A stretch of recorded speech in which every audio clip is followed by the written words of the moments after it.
que juntavam essas pessoas que eram diferentes, todas no mesmo lugar.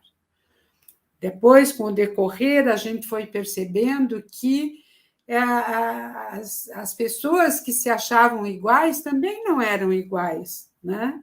E que é possível a gente ter uma escola que lide com a diversidade, que entenda que aquele sujeito tem uma singularidade, que se diferencia, se distancia bastante da maioria, né?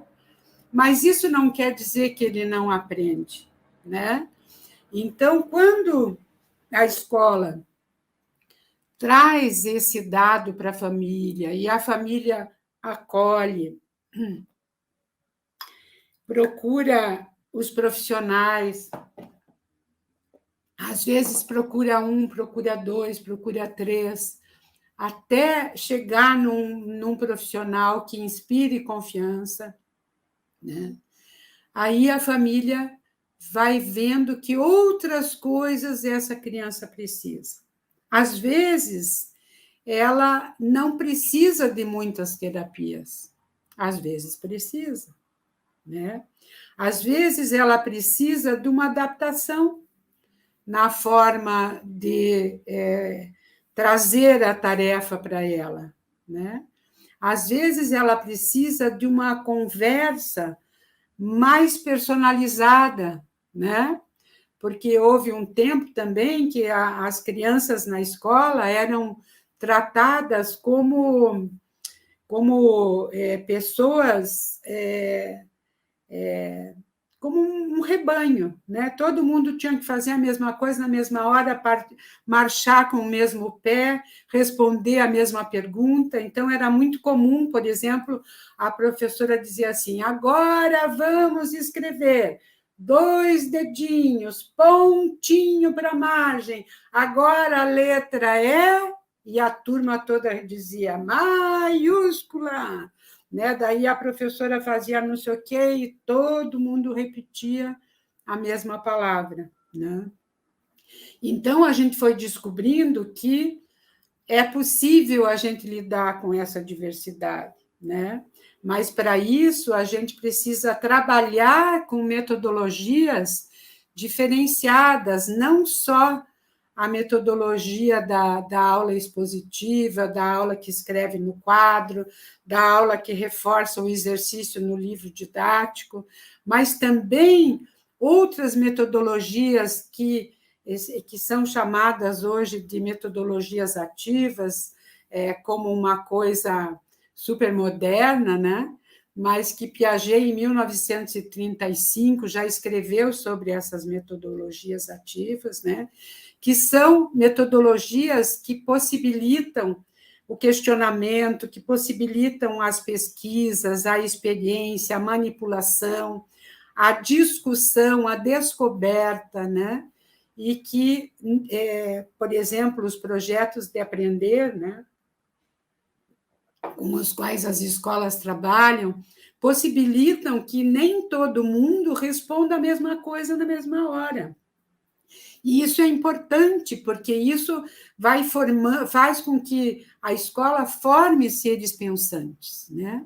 Mas aquela criança que, por algum motivo, pensa muito distante da maioria, ela vai precisar de um acolhimento diferente, ela vai precisar de uma parceria importante entre a escola e a família, né?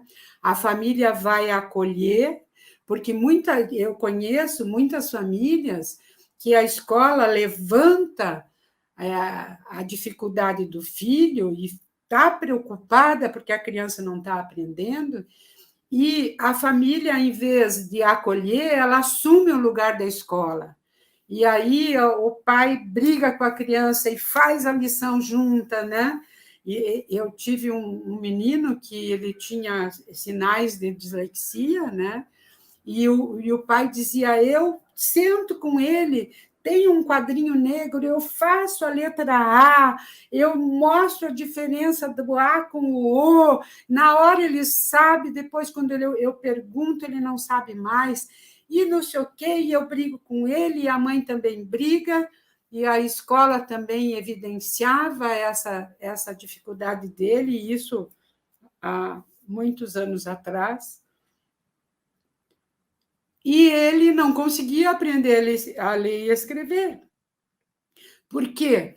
Porque a família e a escola estavam imbuídos de trabalhar em cima do sintoma, trabalhar sobre aquilo que o sujeito não sabe, trabalhar sobre aquilo que o sujeito não consegue. Então, um processo de inclusão, em primeiro lugar, precisa tirar o holofote de cima daquilo que o sujeito não sabe, que o sujeito não pode, que o sujeito não consegue. Nós temos que, dentro dessa peculiaridade, conseguir perceber quais são as possibilidades desse sujeito. E se ele não conseguiu responder isso aqui, eu não vou dizer você não sabe, ou muitas vezes a família diz você é burro, a tua professora já explicou, eu já te expliquei, né? E continua mostrando o que ele não é, né? Se a gente conseguir, dentro dessa singularidade, poder perceber o que ele pode, o que ele consegue, mesmo que seja muito distante dos outros, ele vai começar a ser incluído por algo que ele consegue. E aquilo que ele não consegue faz parte do que ele ainda não aprendeu. Não faz parte da burrice, não faz parte de um transtorno, de uma grande dificuldade. Aquilo faz parte do que ainda não aconteceu. Então, quando a gente vai valorizando, tanto escola quanto família, os elementos que o sujeito consegue, nós vamos conseguindo fazer com que ele vá abrindo outras portas. Muitas vezes a família responde a isso não exigindo e nem chamando de burro e nem colocando de castigo e nem perdendo a paciência, mas muitas vezes a família responde a isso fazendo pelo sujeito. E isso também não leva o sujeito a desenvolver as suas possibilidades e a descobrir outras capacidades que ele acha que não possui. Então, essa parceria escola e família, ela deve caminhar na direção do iluminar as possibilidades, né? Então, se o sujeito não se relaciona pelo olhar, como é que eu posso chegar nesse sujeito, né? Então, eu tive um menino, por exemplo, que eu trabalhei com ele há muitos anos atrás, que ele não sabia brincar. Ele já tinha 6 anos, ele falava só 4 palavras, ele andava nas pontas dos pés. E nós fomos fazendo um trabalho, família, psicopedagogia, escola, outros profissionais que trabalhavam com ele, e a gente foi iluminando essas possibilidades. Ele estava fazendo fonoaudiologia há 2 anos, e ele só conseguia falar 4 palavras, né? Aí nós conversamos com a fono e retiramos a estimulação sobre o sintoma daquilo que estava difícil, né? E fizemos toda uma estimulação simbólica, por meio da brincadeira, por meio... eu falava com ele, por meio dos objetos, e a gente foi indo. Em 3 meses, ele já falava 40 palavras. Então, muitas vezes, a gente pensa que o encaminhamento é assim, como se fosse, essa é a causa, esse é o encaminhamento. E a gente aprendeu nessa longa caminhada que tivemos na relação com as escolas e com os alunos dessas escolas e com as famílias desses alunos, que muitas vezes a causa não é uma só. Na maioria das vezes, quando o sujeito apresenta um não saber, um não conseguir, existem múltiplas causas, né? Então, o encaminhamento não é assim, não fala, vai para a fono, né? Precisa de uma avaliação diferencial para que a gente veja como é que estão as questões afetivas, as questões subjetivas, as questões objetivas, as questões relacionais, as questões de funcionamento, né? Porque muitas vezes a criança não se alfabetiza porque ela tem um problema visual, né? E ela não olha no olho porque ela não é porque ela tem um sintoma, quer dizer, o sintoma pode até ser parecido com o sintoma do autista, só que ela não faz o contato visual porque ela não está enxergando, né? Eu uma vez estive na minha função de professora itinerante numa casa em que eu encontrei a criança num bercinho cega, né? E a mãe que lavava a roupa para fora numa lavanderia improvisada ao lado desse quarto. E ela não tinha rede de apoio. Essa criança ouvia rádio o tempo todo, um menino muito inteligente.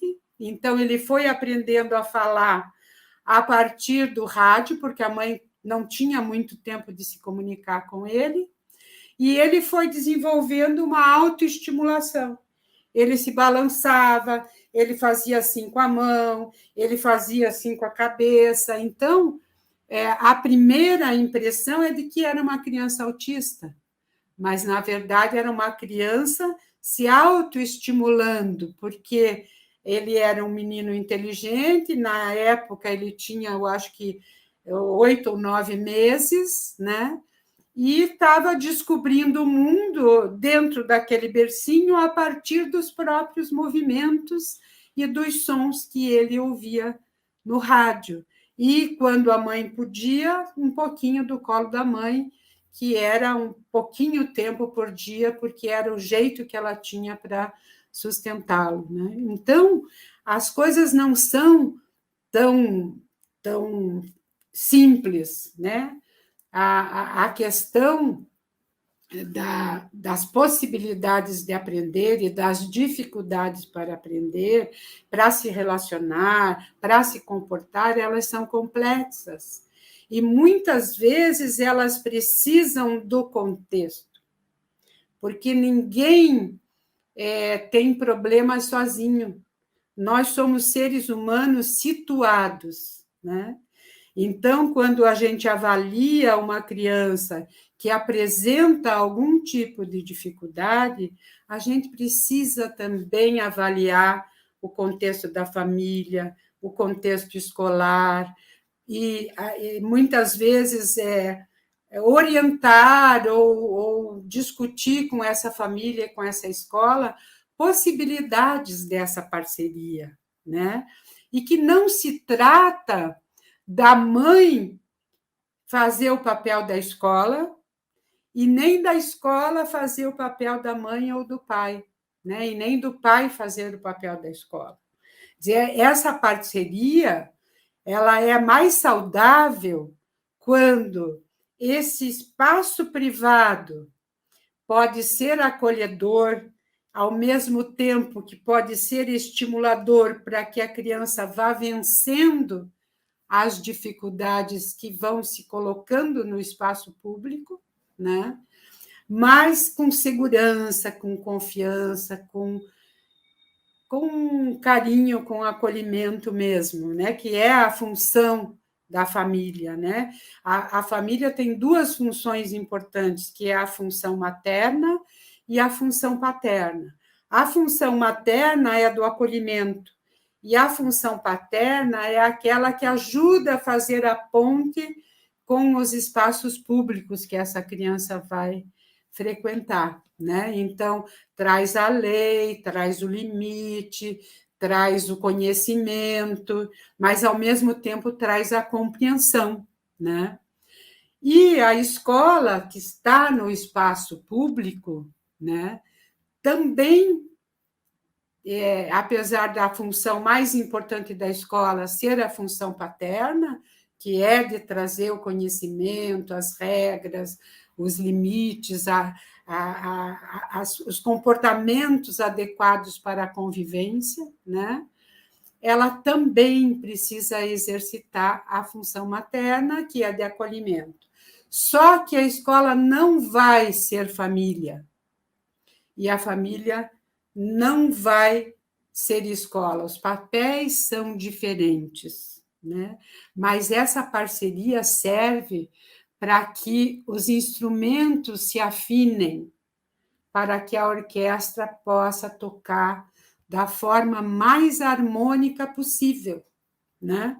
Então, quando existem alguns instrumentos que estão desafinando, é preciso haver esse diálogo, haver essa conversa, haver essa afinação dos instrumentos, porque como a escola, né, as escolas conveniadas do positivo e o positivo também pregam, né, essa criança é o motivo pelo qual a família está exercendo o seu papel e a escola está exercendo o seu papel.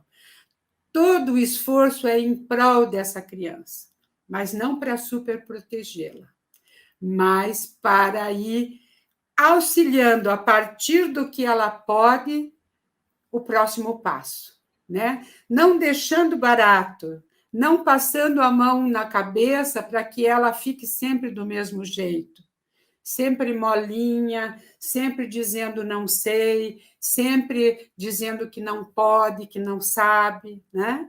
Então, ambos precisam trabalhar na produção da autonomia desta criança, que é o objetivo principal, né, da inclusão escolar, né?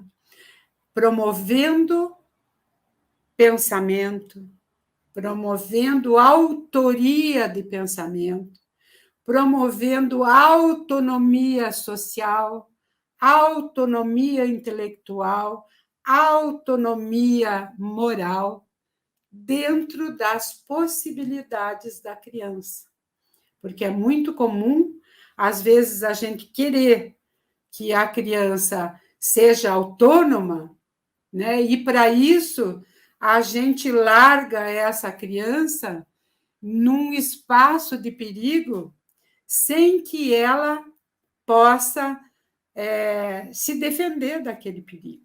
Então, a autonomia ela é gradual, né? A gente vai promovendo, a partir do que o sujeito sabe, o próximo passo.